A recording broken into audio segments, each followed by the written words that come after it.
ಹಾಸನದಲ್ಲಿ ಮಾಜಿ ಸಚಿವ ಎ ಮಂಜು ಸ್ಫೋಟಕ ಹೇಳಿಕೆಯನ್ನ ಕೊಡ್ತಾ ಇದ್ದಾರೆ. ಒಂದ್ ಕಡೆ ಅವರಿಗೆ ಹಳಸಿದ ಅನ್ನ ಅನ್ನುವಂತಹ ಅಣೆಪಟ್ಟಿ ಬಂದಿತ್ತು. ಮಂಡ್ಯ ಬೆನ್ನಲ್ಲೇ ಹಾಗಾದ್ರೆ ಹಾಸನದಲ್ಲೂ ಕೂಡ ಆಪರೇಷನ್ ಕಮಲ ನಡೆಯೋ ಸಾಧ್ಯತೆಗಳಿದೆಯಾ? ಅದ್ರ ಬಗ್ಗೆ ಮಾತನಾಡ್ತಾ ಇದ್ದಾರೆ, ಬನ್ನಿ ಕೇಳೋಣ. ನಮ್ದೇನು ಅಭ್ಯಂತರ ಇಲ್ಲ,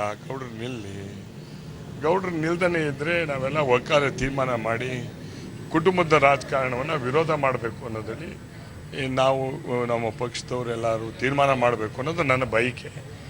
ಸೊ ನಮ್ಮ ಕಾರ್ಯಕರ್ತರನ್ನ ಪ್ರತಿಯೊಬ್ಬರನ್ನ ಭೇಟಿ ಮಾಡಿ ಅವ್ರ ಕಾರ್ಯಕರ್ತರು ಅವರ ಇಚ್ಛೆ ಪಟ್ಟು ಇದು ಮಾಡ್ತಕ್ಕಂಥದ್ದು ಸರಿ ಅನ್ನೋ ಒಂದು ದೃಷ್ಟಿನಲ್ಲಿ ಹೇಳಿದರೆ ಆಮೇಲೆ ಒಂದು ನಿರ್ಧಾರ ಆಗ್ತದೆ.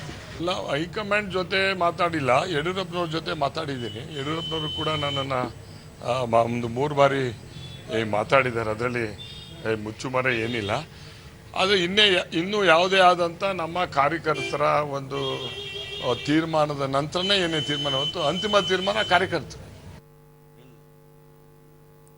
ಹೆಚ್ಚಿನ ಡೀಟೇಲ್ಸ್ ನಮ್ಮ ಪ್ರತಿನಿಧಿ ಸಮೀರ್ ನೀಡ್ತಾರೆ. ಸಮೀರ್, ಒಂದ್ ಕಡೆ ಎ ಮಂಜು ಅವರಿಗೆ ಹಳಸಿದ ಅನ್ನ ಅನ್ನುವಂತಹ ಹಣೆಪಟ್ಟಿ ಬಿಜೆಪಿ ಕಡೆಯಿಂದಲೇ ಬರುತ್ತೆ, ಇನ್ನೊಂದು ಕಡೆ ಬಿಜೆಪಿಗೆ ಜಿಗಿದು ಬಿಡ್ತಾರೆ, ಹಾಸನದಿಂದ ನಿಂತೇ ಬಿಡ್ತಾರೆ ಅನ್ನೋ ಟಾಕಿಂಗ್ ಗಳು ಕೂಡ ಜೋರಾಗಿ ಓಡಾಡ್ತಾ ಇದೆ. ಏನಾಗ್ಬೋದು ಸಮೀರ್?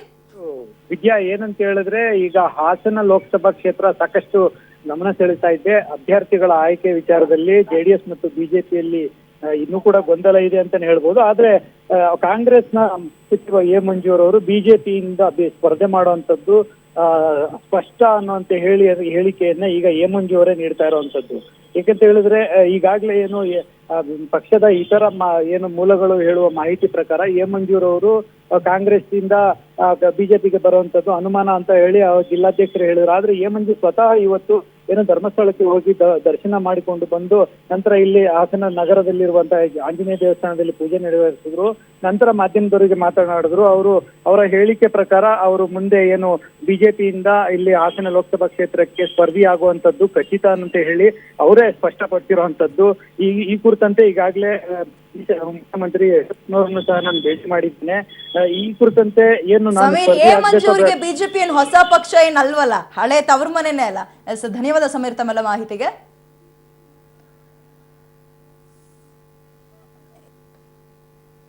ಎಸ್, ಇನ್ನು ಎ ಮಂಜು ಅವರಿಗೆ ಹಳಸಿದ ಅನ್ನ ಅಂತ ಯೋಗ ರಮೇಶ್ ಅವರು ಹೇಳಿಕೆಯನ್ನ ಕೊಟ್ಟಿದ್ರು. ಏನ್ ಹೇಳಿದ್ರು ಆ ಸಂದರ್ಭದಲ್ಲಿ ಬನ್ನಿ ಕೇಳೋಣ.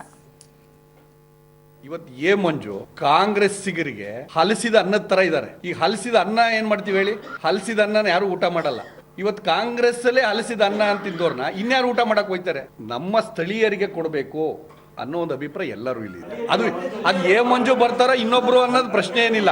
ಅಂತವ್ ಏನಾದ್ರು ಈಗ ಎ ಮಂಜು ಬರೋ ವಿಚಾರನೇ ಇರ್ಬೋದು. ಇಲ್ಲಿವರೆಗೆ ನಮಗೆ ಚರ್ಚೆ ಮಾಡಿಲ್ಲ. ಚರ್ಚೆ ಮಾಡಿದಾಗ ಪಕ್ಷದಲ್ಲಿ ಅದೇನಾಗುತ್ತೋ ಅಂತಿಮ ತೀರ್ಮಾನ ಆಮೇಲೆ ಬರುತ್ತೆ ಅಲ್ಲ. ಅದು ಆಮೇಲೆ ಅದನ್ನ ಏನ್ ಮಾಡ್ಬೇಕು ಅಂತ ಆಮೇಲೆ ನಾವು ಯೋಚನೆ ಮಾಡ್ತೀವಿ. ನಾವ್ ಹೇಳೋದು ಇಲ್ಲಿ ಬಿಜೆಪಿಗೆ ಯಾರೋ ಒಬ್ರು ಹೊರಗಡೆಯಿಂದ ಬಂದು ಬಿಜೆಪಿಗೆ ಅನುಕೂಲ ಆಗುತ್ತೆ, ಬಿಜೆಪಿ ಗೆಲ್ಲುತ್ತೆ ಅನ್ನೋದಾದ್ರೆ ನಮ್ಮ ಬೆಂಬಲ ಇದೆ. ಆದ್ರೆ ಯಾರೋ ಒಬ್ರು ಬಿಜೆಪಿಗೆ ಬರೋದ್ರಿಂದ ಬಿಜೆಪಿಗೆ ನಷ್ಟ ಆಗುತ್ತೆ ಅನ್ನೋದಾದ್ರೆ ಅದನ್ನ ಏನು ಹೇಳಬೇಕು ಅದನ್ನ ನಾವು ವರಿಷ್ಠರನ್ನ ನಾವೇನು ಅದು ಮಾಧ್ಯಮದಲ್ಲಿ ಹೇಳಲ್ಲ, ಭೇಟಿ ಮಾಡಿ. ಎ ಮಂಜು ಇನ್ನೂ ಅವರು ಕಾಂಗ್ರೆಸ್ಸಿನ ಅಲ್ಲೇ ಇದ್ದಾರೆ. ಅವ್ರು ಎಲ್ಲರೂ ಹೇಳಿದ್ದಾರೆ ಕಾಂಗ್ರೆಸ್ ಬಿಟ್ಟು